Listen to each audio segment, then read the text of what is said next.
Deux membres du gouvernement à l'hémicycle ce mercredi, la ministre du Commerce Assa Djibrinsi et Mamad Nour Abdoulaye de la jeunesse ont fait face aux élus du peuple. Ils ont répondu aux préoccupations des députés sur la question de l'hygiène alimentaire et la gestion de l'ONAGES.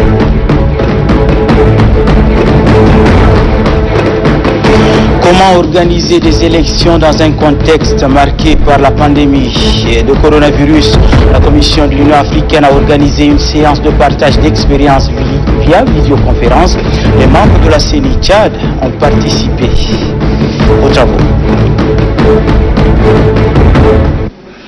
C'est tout pour le sommaire. Merci de nous regarder à travers le monde. Bonsoir à tous et bienvenue. Sachez tout d'abord que le président de la République, Idriss Déby Itno, a dirigé cet après-midi une réunion du comité de gestion de crise sanitaire élargie à quelques ministres. Les préoccupations portées sur la gestion des conséquences de la pandémie au regard de l'évolution de la situation épidémiologique au Tchad. Djibril Noualwali. L'épidémie du coronavirus demeure vivace et gagne du terrain. Elle doit trouver en face une riposte appropriée à la mesure des dégâts causés. C'est pourquoi œuvre le président de la République, Idriss Déby Itno, qui a réuni autour de lui les membres du comité de gestion de crise sanitaire, auxquels se sont joints les ministres en charge de l'éducation nationale, de l'enseignement supérieur et de l'agriculture. Ces secteurs clés doivent bénéficier d'une attention soutenue malgré l'urgence, raison pour laquelle les deux départements en charge de l'éducation sont appelés par le chef de l'État à l'effet de travailler en étroite collaboration avec le ministère de la Santé publique et le comité scientifique pour trouver les voies et moyens pouvant sauver l'année scolaire 2019-2020. Un plan de sauvetage doit être soumis le mercredi prochain, privilégiant une reprise progressive des cours si les conditions sanitaires le permettent. Des instructions ont été également données au ministère de la Production, de l'Irrigation et des Équipements agricoles en vue d'accélérer toutes les procédures pouvant contribuer à donner les meilleurs résultats à la campagne agricole qui démarre. La réunion a également procédé à une évaluation de la situation sanitaire après l'assouplissement des mesures. Il n'y a pas d'explosion des cas dans les hôpitaux, se sont réjouis les autorités sanitaires. Des explications détaillées ont été données sur le protocole actuel appliqué pour sauver les patients de la Covid-19 et les possibilités d'étudier et de mettre en œuvre un protocole national additionnel et complémentaire à celui de l'OMS. Toutefois, au regard des tendances actuelles qui paraissent plus ou moins inquiétantes, il est recommandé le port du masque régulier et systématique pour freiner la propagation du coronavirus, renseigne le ministre de la Communication, porte-parole du gouvernement, Oumar Yahya Hissène. Dans cette optique, le président de la République, Idriss Déby Itno, a insisté sur la sensibilisation et la communication. Ce travail, indique-t-il, doit être fait sur toute l'étendue du territoire afin d'amener la population à prendre la mesure du danger de la Covid-19 et se protéger en conséquence. Le chef de l'État est revenu une fois de plus sur les équipements et les matériels médicaux qui doivent être renforcés et mis à la disposition du personnel de santé dans les délais requis et dans toutes les provinces. La mobilisation des ressources annoncées par les partenaires n'a pas été perdue de vue. Le chef de l'État, Idriss Déby Itno, a ordonné une accélération de la procédure afin de concrétiser les différentes promesses, insistant au passage sur la gestion rigoureuse et transparente des ressources. Merci Djibril. Ce communiqué numéro 41 du ministère de la Santé publique qui présente la situation épidémiologique de la maladie à coronavirus de ce mercredi 27 mai 2020. 134 échantillons analysés, 15 nouveaux cas confirmés, résidant tous en N'Djamena, 56 guéris, portant le total à 359, 2 décès, total des décès 64. 292 malades sous traitement. Le nombre de cas confirmés depuis le 19 mars 2020 est de 715, dont 186 femmes.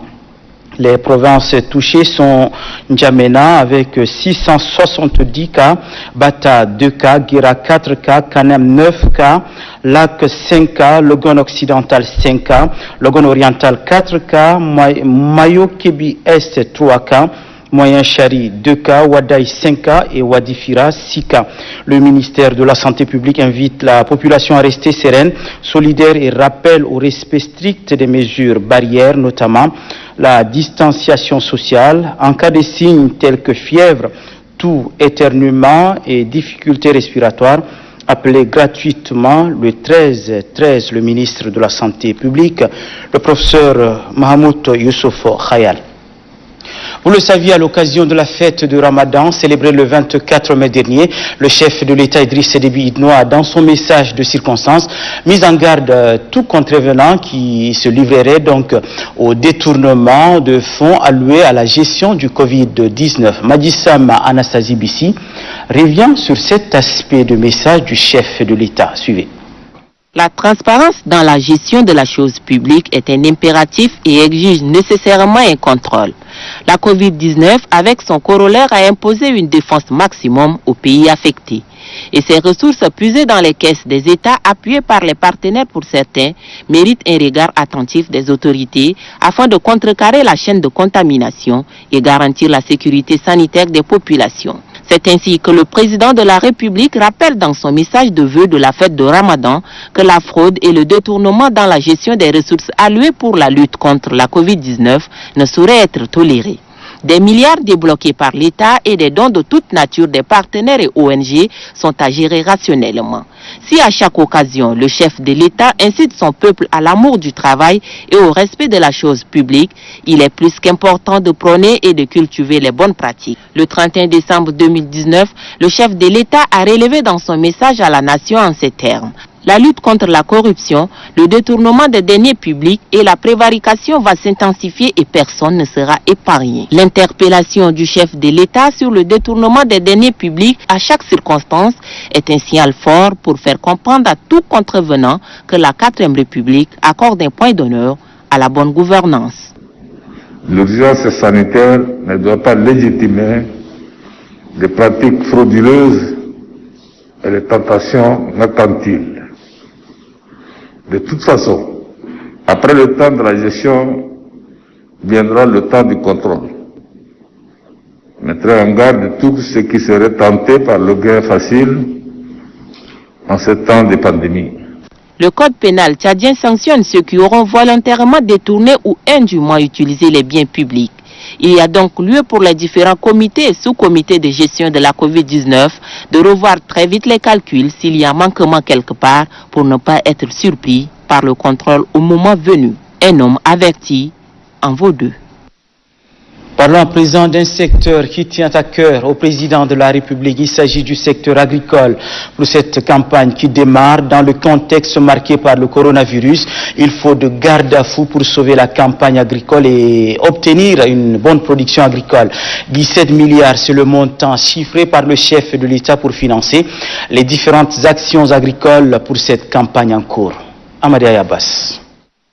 Il faut rendre à l'agriculture la place qui est la sienne et son rang à la taille d'un secteur levier du développement économique du pays.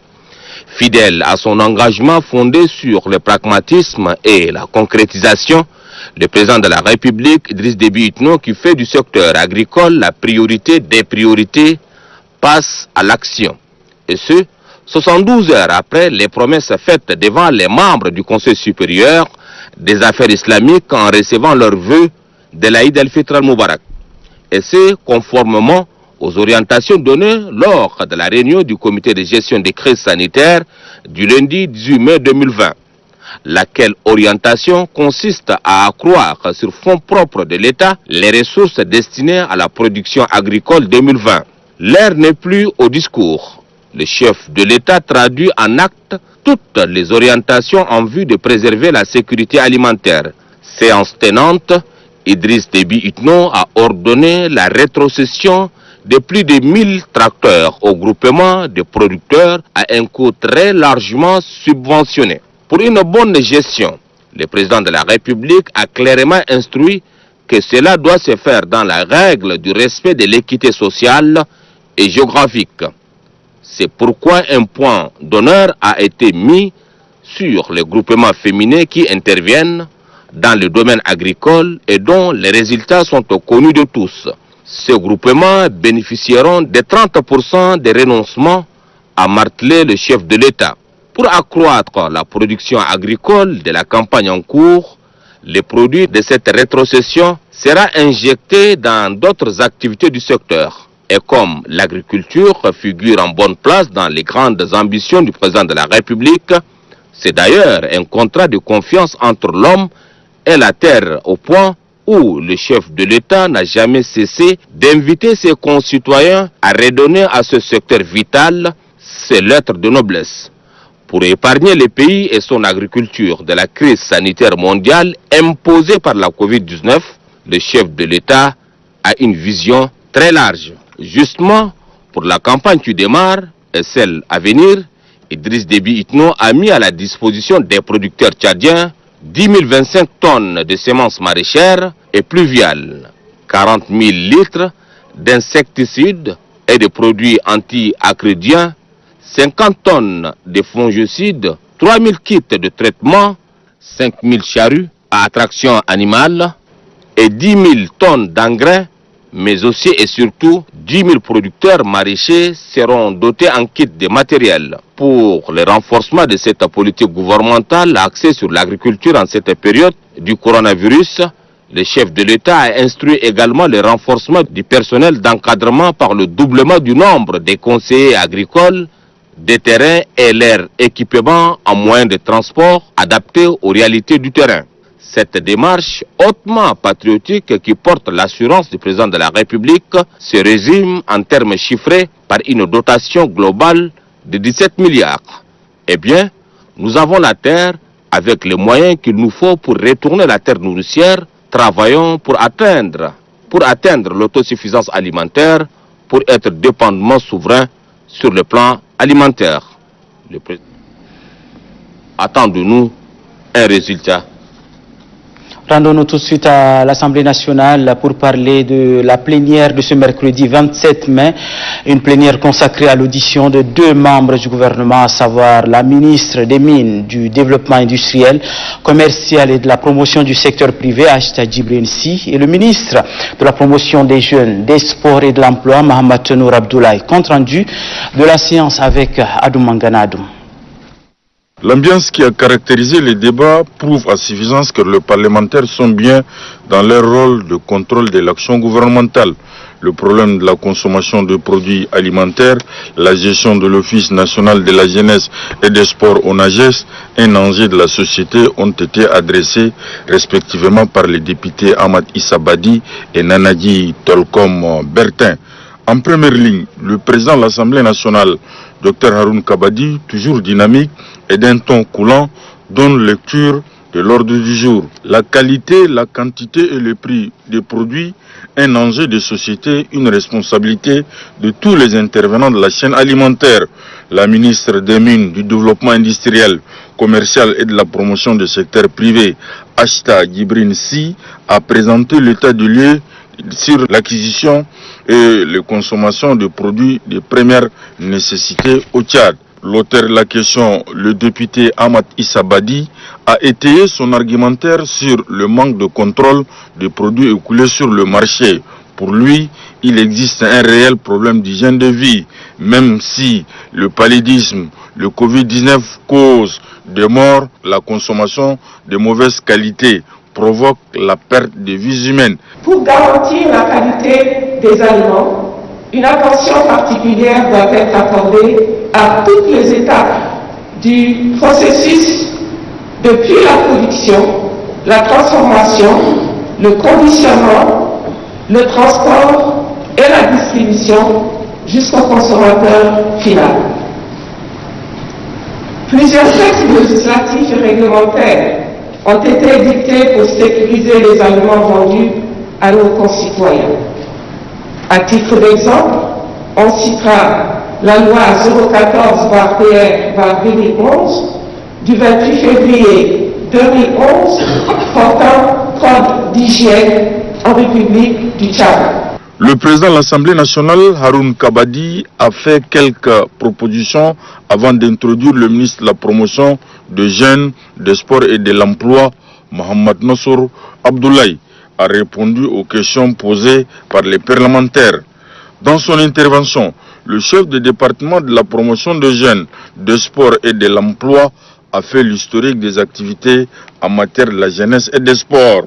Plusieurs réflexions ont été menées par les différents acteurs à l'effet d'apporter des solutions aux problèmes du sport dans une perspective globale a-t-il martelé. Pour l'auteur de la question, le député Nanagui Tolkien-Bertin, des sommes faramineuses ont été investies dans les activités en matière de la jeunesse et des sports.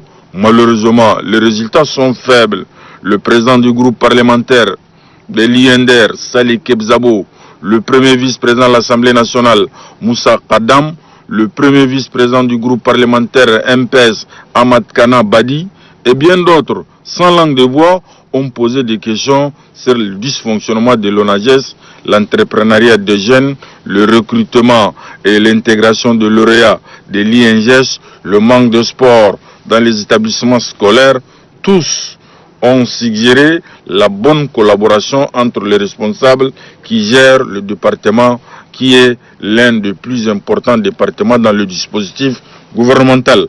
À l'issue de vifs débats, le président de l'Assemblée nationale, Haroun Kabadi, a demandé au ministre de la promotion des jeunes, des sports et de l'emploi de revenir à des meilleurs sentiments afin de permettre à ces entités sous tutelle de fonctionner conformément aux textes qui les régissent.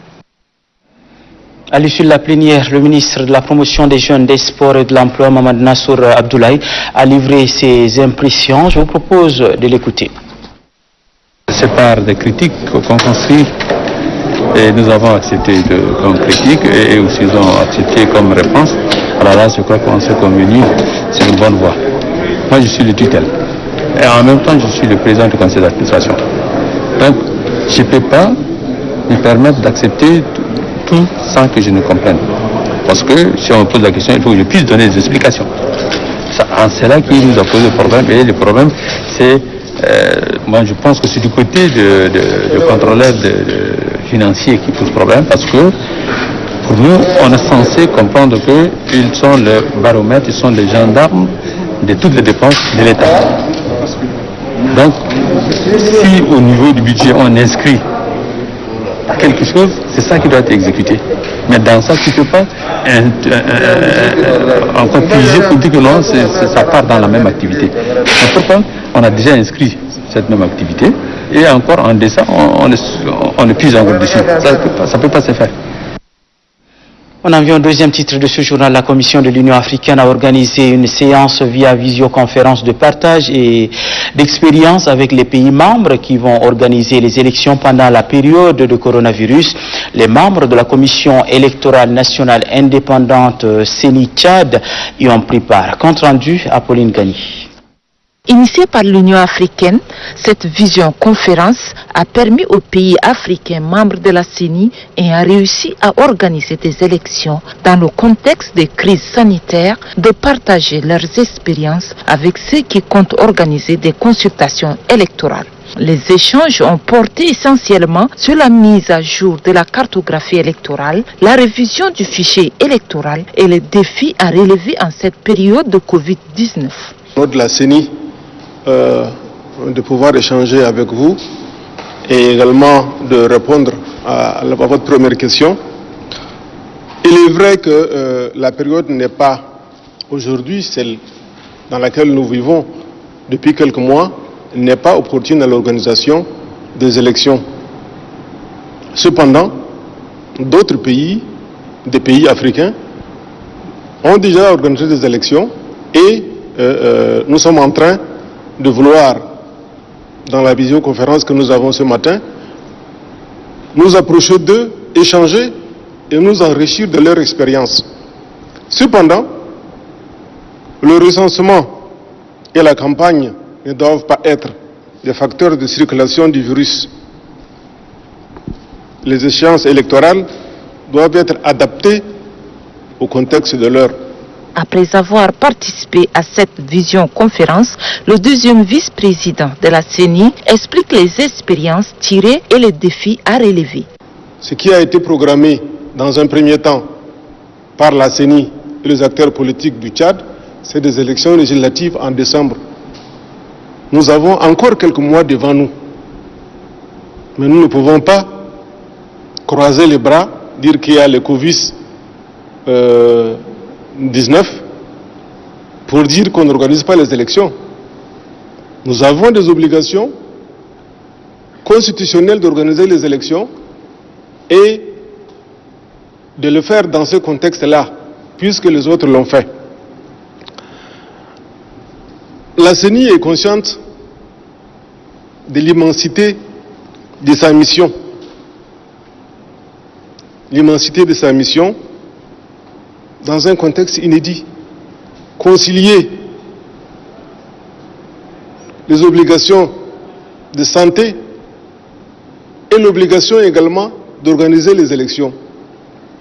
Un juste milieu sera trouvé pour que la démocratie survive dans notre pays. La Commission électorale nationale indépendante du Tchad a une particularité. C'est un organe non permanent. Il est mis en place à l'entame d'un processus électoral et est dissous avec le dépôt de son rapport final après l'organisation des élections pour lesquelles il est créé. L'actuelle CENI, créée par la loi 30 du 30 novembre 2018, a été installée le 4 avril 2019. Depuis lors, elle s'attelle aux préparatifs de l'organisation des élections législatives. Le 25 mai dernier a été célébrée la journée de l'Afrique. Le thème de l'édition de 2020 est faire taire les armes dans le contexte de la pandémie de Covid-19. À l'occasion de cette célébration, le vice-président du Conseil économique, social et culturel de l'Union africaine a fait une déclaration. En voici un extrait.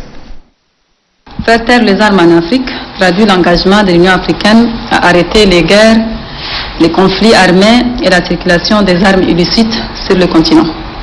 Bref, il s'agit ici de créer les conditions de paix nécessaires au succès durable et au développement du continent. C'est motivé par plusieurs constats majeurs que les États membres ont eu à faire, précisément la prolifération et l'utilisation illicite de l'arme légère dans plusieurs parties de l'Afrique. Les armes causent plusieurs morts, des souffrances immenses, le déplacement de la population, la détérioration des moyens de subsistance, la destruction des infrastructures et la perturbation des activités économiques. Les effets conjugués des armes compromettent les effets visant à la réalisation de l'objectif inclusif de créer une Afrique exempte de conflits intégrés et prospères, tel qu'envisagé dans l'agenda 2063 de l'Union africaine. La nécessité de faire taire les armes en Afrique sont multiples.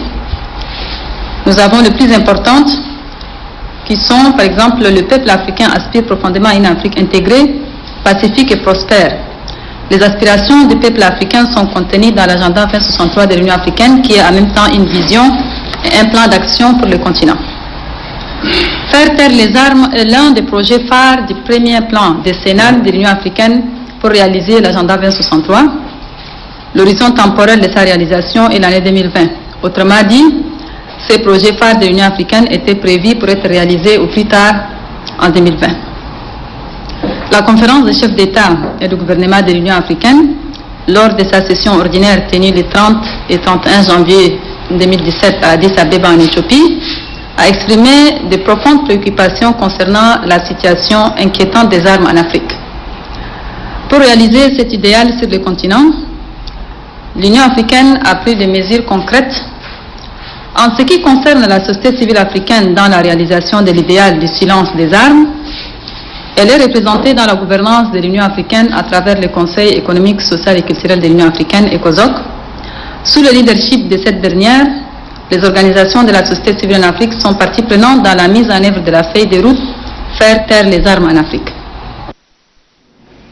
À l'occasion de la Journée internationale de l'Afrique, le groupe bancaire UBA a organisé la deuxième édition du débat africain, débat relatif à l'économie et le développement du continent dans un contexte de Covid-19. Mohamed Suleiman.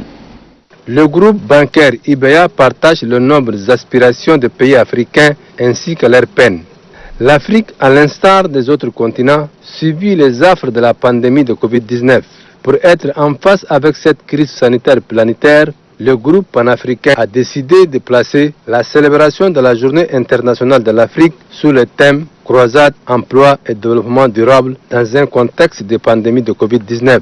C'est à la faveur d'une conférence débat à distance, rehaussée de la présence d'éminentes personnalités, que l'événement d'envergure continentale a été commémoré. Pour cette deuxième édition du débat africain, à mettre à l'actif d'IBEA, le président du Libéria, George Weah, ainsi que des experts internationaux étaient à l'honneur. Ces sommités se sont exprimés par téléconférence. C'est le président du conseil d'administration d'IBEA, Tony Elumelu, qui a assuré la modération de ces échanges de très haute facture. Ils ont essentiellement porté sur les politiques nationales, l'économie, les projets régionaux et les menaces qui entravent l'atteinte des objectifs de développement durable avec la survenue de cette pandémie de Covid-19. Les conférenciers ont également abordé des questions relatives aux mesures audacieuses et salutaires prises par les dirigeants pour atténuer les risques auxquels les entreprises africaines sont exposées pendant cette crise sanitaire. C'est dans ce sillage que le président libérien George Weah a dévoilé la stratégie adoptée par son pays pour assurer la médiation avec les banques, les entreprises et les autres partenaires au développement pour gérer les remboursements des prêts et atténuer les obstacles financiers. Ici au Libéria, nous avons mis en place certaines mesures pour les petites et moyennes entreprises et aussi bien que les grandes entreprises. Et par addition, nous avons aussi fait appel aux banques commerciales.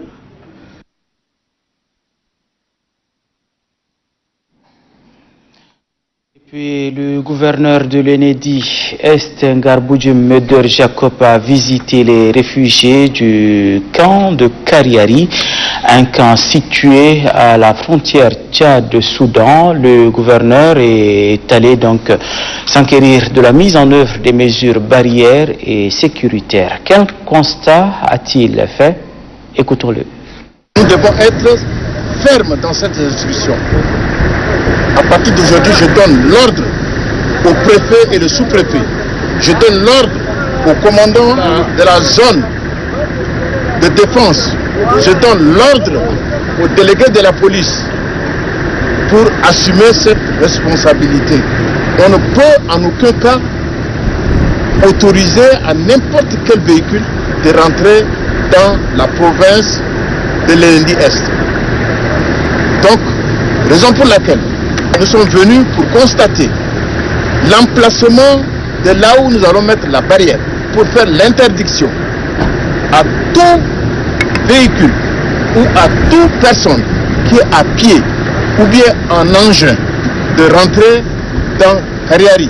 Parce que ici, Kariari, nous sommes à la frontière entre le Soudan et le Tchad. Dans le Mayo-Kébi Ouest, le gouverneur Adoum Forte Amadou a visité l'hôpital du district de Léré et le site frontalier de mise en quarantaine de Poubamé. Il est allé encourager les équipes sur le terrain et aussi distribuer des cache-nez. Dobadjon Salah. Renforcer la lutte préventive contre la maladie à coronavirus pour maintenir le statu quo 0 cas de Covid-19 dans la province du Mayo-Kébi Ouest est le défi auquel s'attellent les autorités provinciales. C'est visant fort cet objectif que le gouverneur a fait une descente ce 26 mai à l'hôpital des districts de Léré où il a remis des dispositifs de lavage de mains, des vivres pour renforcer la cantine de l'hôpital et en outre donner des cachets grand public au bénéfice du personnel soignant et des patients du dit établissement. Une dotation qui vient combler les besoins réels de l'hôpital de Léré en ce temps de crise de coronavirus, selon le docteur Barsengue Jonga-Jonkamla. Ensuite, le gouverneur a mis cap sur le site frontalier de mise en quatorzaine de Poubamé. Sur place, 147 personnes sont sous observation sanitaire, sur lesquelles veillent les volontaires de la Croix-Rouge. Aux 147 personnes en quatorzaine, le gouverneur a remis à chacune un masque grand public réutilisable. Devant la réalité, il a tenu à saluer les efforts de différents partenaires qui s'activent sur le site. De prime abord, ce qu'il faut retenir, ce site de mise en quarantaine n'est pas une prison, comme le pensent certains. Si le gouvernement de notre pays a pris la décision de vous retenir pendant au moins 14 jours, c'est également pour votre bien et le bien des autres compatriotes. Car le port de masque reste l'une des mesures préventives pour éviter le coronavirus. À Mao, chef-lieu du Canem, le secrétaire général de la province a procédé à la distribution des cache-nez au marché de la ville. Mamato Omarwaru. Accompagné de quelques autorités civiles, militaires et le maire deuxième adjoint, le secrétaire général de la province du Canem, Soumaïn Issa Khabremi, a sillonné le marché central de Mao pour sensibiliser la population afin de remettre à cette dernière des cache-nez, une des mesures prises par le gouvernement. L'objectif de cette distribution est de faire respecter à la population à la lettre toutes les mesures barrières édictées par le gouvernement. Beaucoup de nos commerçants n'appliquent pas ces mesures à la lettre. Arrivés au marché, les autorités ont constaté que la plupart des commerçants n'ont pas de dispositifs de lavage de mains devant leur boutique et ne se sont pas couverts de cache-nez. C'est l'occasion pour le secrétaire général de la province du Canem, Soumaïn Issa Khabremi, de dire aux commerçants et à leurs clients de respecter scrupuleusement les mesures barrières. Pour lui, si l'État a ordonné l'ouverture de boutiques et autres lieux de commerce, c'est parce que vous êtes déjà conscientisés. Dans le cas contraire, on sera obligé de refermer jusqu'à ce que chacun de nous respectera toutes les règles et mesures barrières. L'association des jeunes engagés du Canem qui a remis un lot de cache-nez et de gel hydroalcoolique à la mairie de Mao. L'union fait la force, on le sait, pour vaincre le coronavirus. Il faut se donner la main, s'entraider, être solidaire. La majorité présidentielle et l'opposition démocratique unissent leurs forces pour lutter contre la pandémie. Les acteurs politiques décident d'agir ensemble pour sensibiliser la population. Toutes les cellules provinciales seront donc mobilisées à cet effet. Bacharia Yaïsahanga. Deux formations politiques partagent une même vision. Il s'agit de la majorité présidentielle et l'opposition démocratique. Ces acteurs politiques sont plus que jamais déterminés à combattre la pandémie à coronavirus. Les hommes politiques utiliseront la sensibilisation pour véhiculer leur message. Une sensibilisation qui passe nécessairement par la base. Elle ne se résumera pas seulement en N'Djamena, mais s'étendra aussi dans les provinces. Par le biais de cette plateforme, la majorité présidentielle et l'opposition démocratique entendent relever les défis. Pour tenir ce pari, les hommes politiques se baseront sur les mesures édictées par le gouvernement. Entendez l'utilisation du gel hydroalcoolique, le lavage de mains, la distanciation sociale, le port de masques et autres mesures bénéfiques. Cette plateforme prouve et démontre combien de fois les Tchadiens sont solidaires quand il s'agit de l'intérêt général. N'est-ce pas l'union qui fait la force? Certainement oui, car cet ennemi appelé coronavirus mérite un combat acharné. Le chef de l'État Idriss Déby Itno est en première position dans cette lutte. Cette initiative louable des hommes politiques est à saluer, car c'est une première dans l'histoire du Tchad. Dans le Bar El Ghazal, le secrétaire général provincial du MPS a animé une conférence de presse face au journaliste Mamat Amin Abderrassoul, a rappelé à la population le respect des mesures barrières pour barrer la route au Covid-19. Ahmad Daladou. La situation actuelle de la pandémie du Covid-19 est préoccupante au Tchad. Pour sensibiliser davantage la population au respect des mesures barrières édictées par le gouvernement, le secrétaire général du conseil provincial du MPS de Bar El Ghazal, Mamat Amin Abderrassoul, invite la population au respect de ces mesures. Se laver régulièrement les mains au savon, porter des cache-nez, observer la distanciation sociale, ne pas se rendre aux places mortuaires ou ne pas accompagner le cortège funèbre. Ne pas saluer en se serrant les mains ou se donner des accolades. Le secrétaire général du conseil provincial du MPS de Bar El Ghazal demande aux différents organes une sensibilisation de proximité. Tous ensemble, respectons les mesures barrières pour nous protéger notre famille et notre pays du Covid-19 qui continue de ravager le monde sans distinction de race, de religion ou de lieu.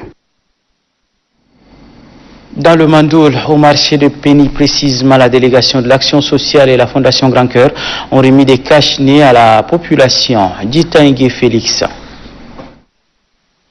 Le point focal de la Fondation Grand Cœur du Mandoul, conjointement avec la délégation provinciale de l'action sociale et l'ONAMA de Koumra, ont distribué gratuitement plus de 3000 masques de protection au marché hebdomadaire de Péni. Le point focal de la Fondation Grand Cœur du Mandoul, Ndilajim Padja Abdias, a précisé qu'à travers ce don en masque de protection contre la propagation de la maladie à coronavirus est l'expression de l'ardent vœu de la première dame Ina Debitno de voir tous ses concitoyens tchadiens épargnés du Covid-19. La déléguée de l'action sociale du Mandoul, Mangui Marron Blanche, de remercier sincèrement la volonté manifeste de la première dame du Tchad d'investir en faveur des couches les plus vulnérables, surtout en cette période de Covid-19. Le responsable du service hygiène et assainissement à la délégation sanitaire du Mandoul, Deria Manaxis, a amplement expliqué l'importance du port de cache-nez dans le contexte actuel. Le sous-préfet de Péni, Ahmad Mahamat Chari, a dans son adresse exprimé sa satisfaction quant à l'élan patriotique et de générosité sans faille du gouvernement sous la clairvoyance du chef de l'État Idriss Déby Itno, qui agit toujours en temps réel pour le bien-être de la population tchadienne. Le sous-préfet de Péni, Ahmad Mahamat Chari, d'insister sur le respect des gestes barrières contre le Covid-19.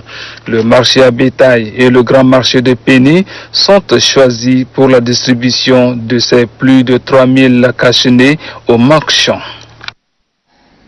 Les volontaires de la Croix-Rouge et les agents des hôpitaux et autres centres de district de N'Djamena Est suivent une formation sur la prise en charge des malades de coronavirus. C'est une initiative de la Croix-Rouge du Tchad avec l'appui du ministère de l'Europe et des Affaires étrangères françaises.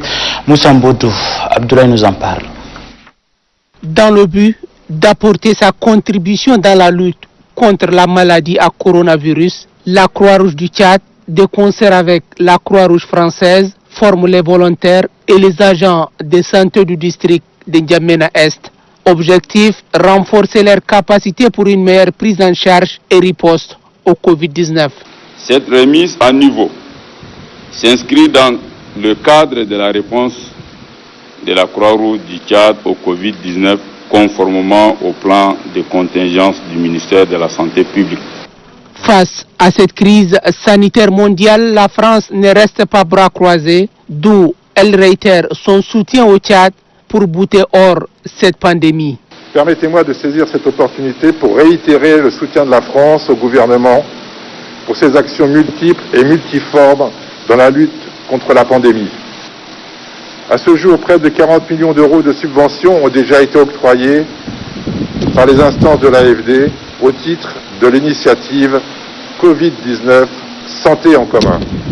Au regard de la situation épidémiologique actuelle, à entendre la déléguée sanitaire provinciale de N'Djamena, cette formation vient à point nommé. Il est urgent d'entreprendre une formation de toutes les équipes de surveillance et prise en charge dans les districts, précisément le district de N'Djamena Est, sur le concept des méthodes d'intervention afin d'optimiser les actions sur les meilleurs résultats.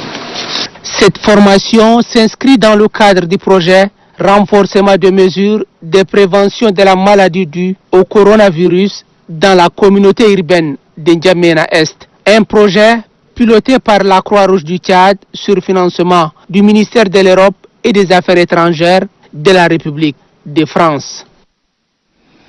Eux aussi ont payé un lourd tribut dans cette crise sanitaire. Ce sont les conducteurs des minibus. Vous le saviez, après plus d'un mois d'arrêt, les conducteurs des minibus ont repris de service après la décision du gouvernement allégeant certaines mesures. Une reprise conditionnée par la limitation du nombre de passagers à 10. Alors, la mesure est-elle respectée?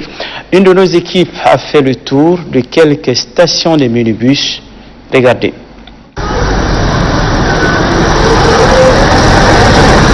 Le retour des minibus en circulation sur la voie publique à la faveur de l'allègement des mesures de lutte contre la propagation du coronavirus permet la relance de l'économie. Cette mesure du comité de gestion de la crise sanitaire, limitant le nombre de passagers à 10 et rendant obligatoire le port de masques dans les minibus, est foulée aux pieds par quelques brebis galeuses. Une situation dénoncée par le syndicat national des transports en commun urbains, interurbains et régional du Tchad, SINAT. Pour moi, il y a des chauffeurs qui sont bons, qui respectent cette mesure. Et il y a d'autres qui ne respectent pas.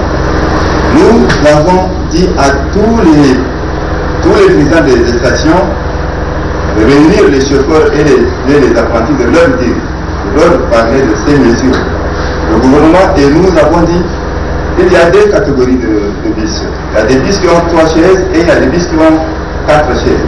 Ceux qui ont 4 chaises, bon, doivent prendre 10 personnes. Et ceux qui ont 3 chaises doivent prendre 8 personnes. À ne pas qu'ils dépassent ces nombres. Face à cette insouciance qui sape les efforts de lutte contre la Covid-19, le président du SINAT est favorable à l'application stricte des textes en vigueur. Celui qui ne respecte pas ces mesures, les forces de l'ordre sont là, ils vont le prendre et c'est à lui maintenant de prendre sa responsabilité. Ni nous les syndicalistes ou les présidents des stations, personne n'a trouvé ce problème. C'est à lui le chauffeur même. Même le propriétaire de ces bus ne le regarde pas. C'est lui qui a fait ça, il va prendre sa charge.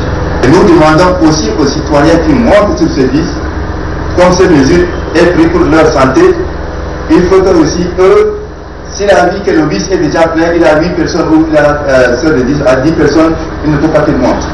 Comment comprendre que jusque-là, des concitoyens priorisent les intérêts mercantilistes au détriment de la santé de la population dans son ensemble? À cette allure, l'on craint des risques de propagation élevés de la maladie à coronavirus dans nos communautés. Aux transporteurs et leurs clients de prendre conscience de ce danger public. Sachez que le gouverneur de la province de Wadi Fira, Issa Ahmad Arja, a procédé à Diker, localité située à 18 km de Biltine, aux travaux donc de construction de 2 forages. Et on en parle avec Maman Saleh Anour. La question de pénurie de l'eau potable à Biltine sera dans peu de temps un mauvais souvenir. À cet effet, 2 forages au total qui seront réalisés à Diker, localité située à 18 km est de Biltine. Le gouverneur de la province de Wadi Fira, Issa Ahmad Arja, a effectué le déplacement pour présider personnellement le lancement des travaux de cet ouvrage. Réalisé par la société tchadienne des eaux STE, cette réponse de l'État est un ouf de soulagement pour les habitants de Biltine et ses environnants. Ces 2 forages équipés de très hautes capacités vont renforcer les anciens forages afin de répondre aux besoins de la population en eau potable.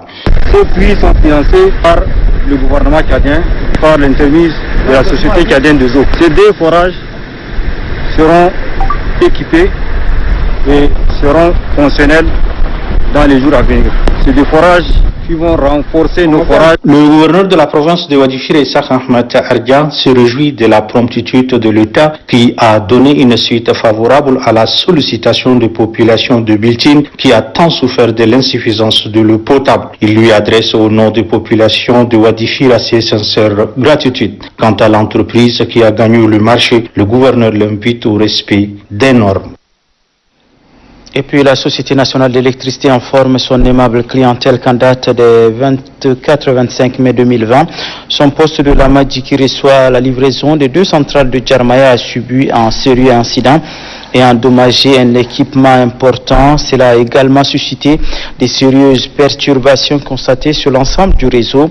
La panne a été d'abord identifiée, recherchée puis localisée sur le réseau et finalement réparée. La société s'excuse auprès de son aimable clientèle des éventuels désagréments occasionnés et compte sur l'esprit de parfaite compréhension dont a toujours fait montre sa clientèle. Suite à la publication par arrêté des listes électorales consulaires et leur affichage au siège de la CICIAMA pour la ville de N'Djamena et dans les locaux des gouvernorats pour les provinces, la commission électorale consulaire informe les opérateurs économiques recensés que conformément aux dispositions de l'article 31 du décret numéro 962/PR/PM/MCDT 2015 et au terme du précédent communiqué, la date limite de la clôture des réclamations est fixée au 29 mai 2020 à partir à 14 heures précises pour les provinces.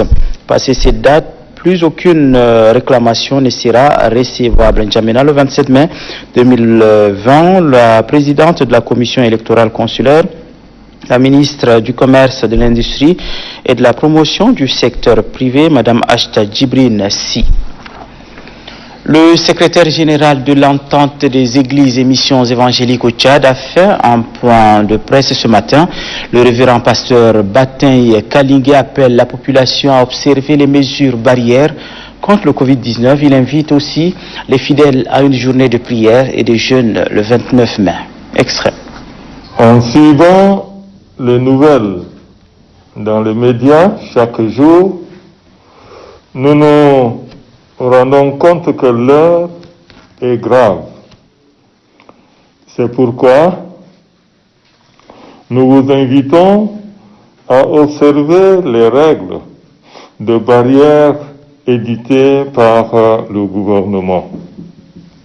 Lavons les mains, refusons donc de nous serrer les mains en nous saluant, ne nous attroupons pas, que ce soit au lieu de deuil ou en une réunion quelconque. Évitons de voyager, même le transport en commun. Portons donc le cache-nez et bien d'autres mesures déjà diffusées dans les antennes de la radio Tchad. Mais en tant que chrétien, notre arme est la prière. C'est pourquoi nous vous invitons à la date du 29 mai à observer une journée de jeûne ferme et de prière comme mesure de barrière ultime. Au sérieux cette date pour écarter le Covid-19 dans le pays. L'église Christ Embassy et l'association Diane Roy ont fait un don aux personnes démunies de la sous-préfecture de Koundoul. C'est dans le cadre de la lutte contre la pandémie du coronavirus. Abdel Aziz Omar Hassaballa. La crise sanitaire provoquée par la Covid-19 a suscité un élan de solidarité. De bonne volonté volent au secours des personnes vulnérables. C'est dans ce sillage que l'église Christ Embassy a remis un don de vivres aux personnes en situation difficile de Koundoul. Le chargé des relations publiques de l'église Christ Embassy s'est dit satisfait d'avoir posé cet acte de solidarité. Nous venons afin d'apporter notre belle contribution au gouvernement dans le cadre du Covid-19. Et notre contribution, c'est la distribution des vivres aux personnes vulnérables. Le maire de Koundoul salue l'œuvre des hommes de Dieu. Mais si l'église Embassy est venue, c'est un acte complémentaire. Donc ça entre dans le sens de la lutte contre le Covid que le gouvernement de la République a entamé. Donc je dis merci, merci parce que Koundoul, comme ils le disent, c'est un quartier qui est en majorité vulnérable. Dans le même élan de solidarité, l'association Diane Roy aux femmes vertueuses a également offert un don de kits de lavage de mains et de masques aux couches défavorisées de Koundoul. La présidente de la dite association justifie l'acte posé en cette période pandémique. C'est pour cette raison que nous, en tant qu'une jeune association, on a pris l'initiative de choisir la localité de Koundoul et d'apporter certains lave-mains et également certains cache-nez pour que la population en puisse bénéficier afin de lutter contre le Covid-19. Fatime Mabel Benan a lancé un appel aux personnes de bonne volonté à soutenir son organisation afin de lui permettre d'étendre son champ d'action. Et puis ces messages de condoléances ayant appris avec consternation le décès de l'ambassadeur du Tchad auprès de la République de Côte d'Ivoire, Mahamat Abderrahim Assil, survenu le samedi 23 mai 2020 de suite de maladie. Les personnalités suivantes adressent leurs condoléances les plus attristées à leur nom et au nom du personnel de leurs institutions respectives, au président de la République Idriss Déby Itno, à la première dame Déby Itno, au gouvernement et à tout le personnel des représentations diplomatiques du Tchad à l'étranger ainsi qu'aux familles biologiques de l'illustre disparu. Ces personnalités sont les suivantes. Il s'agit de l'ambassadrice du Tchad auprès des pays du Benelux, représentante permanente auprès de l'Union européenne et du groupe des États ACP, Madame Amo Aziza Barout, de l'ambassadeur du Tchad auprès de la République du Congo, Seyd Mbodou, de l'ambassadeur des Émirats Arabes Unis auprès du Tchad, le chef de service d'assistance des affaires consulaires et services des citoyens, Jamal Khalfan Al-Zadi, du président du Haut Conseil des collectivités autonomes et des chefferies traditionnelles, Tamit Djidingar, du gouverneur du Logon occidental d'Agoya Khoub, du gouverneur de l'Enedi Est, Ngarboujoum Meder Jacob, du gouverneur de Bar El Ghazel, général Ramadan Erdoubou, Dougourou, du sultan de Dar Zahawa, Sa Majesté Tahir Abdraman Hagar, du sultan de Dar Bilia, Sa Majesté Sidik Timan Déby Itno, du sultan de Dar Sila, Sa Majesté Seyd Brahim Mustafa. Pour finir, chers téléspectateurs, sachez que la lutte contre le coronavirus est un effort de tous et c'est un effort de chacun. Appliquons donc les gestes recommandés et nous y arriverons.